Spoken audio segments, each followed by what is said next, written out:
Hello, and welcome to another episode of In Just 1 Minute or So. Today, we're going to dig into what is change management.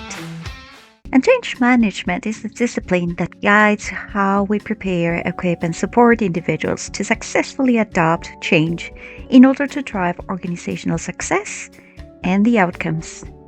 It is a process and a competency.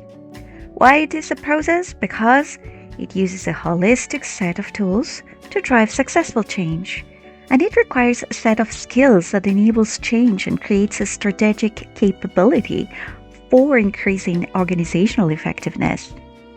Now, change management happens at 3 levels. It's a change management for individuals because we support each person through their individual change journey.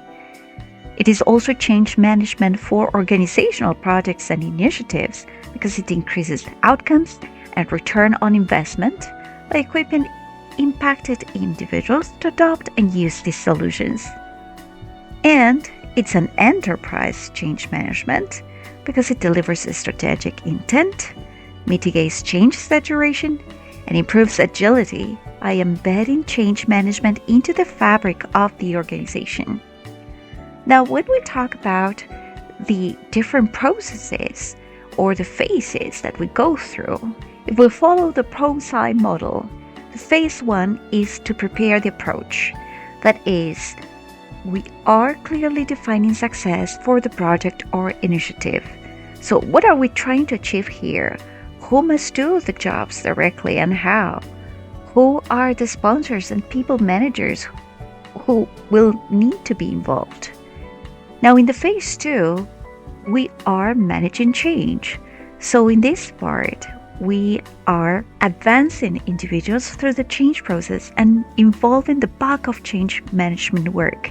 So we are developing a master change management plan, we are executing activities, and we are adopting actions as needed. And then we go to a phase 3, which is sustain outcomes.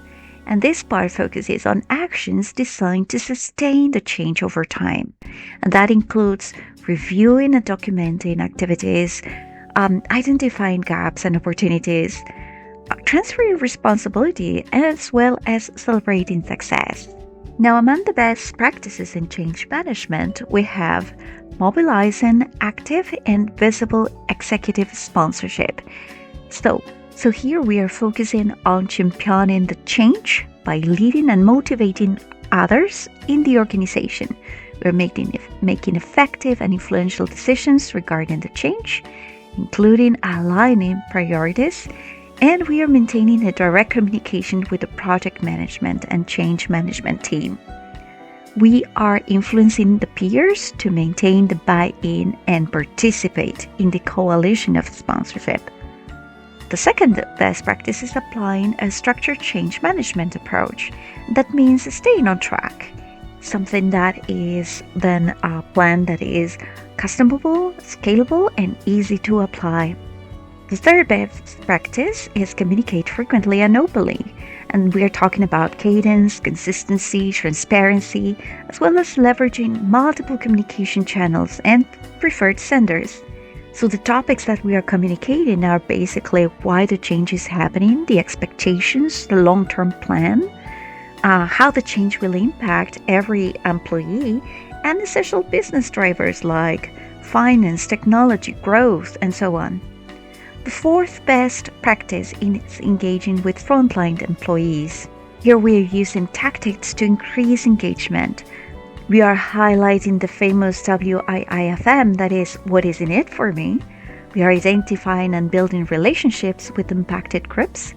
We are ensuring these groups receive the appropriate level of training, and we're involving employees in identifying a proposed solution and future state.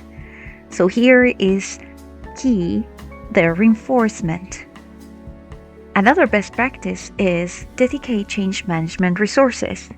It means having access to appropriate funding and resources, dedicated resources with change management experience, and a change team or community of flexible, ambitious, decisive, and collaborative individuals. Another best practice is to engage and interact with the project management, and that is by adding change management activities to the project plan, working collaboratively with the project team, aligning change plans with project plans, combining and assigning responsibilities and roles, and providing change management training to the project team.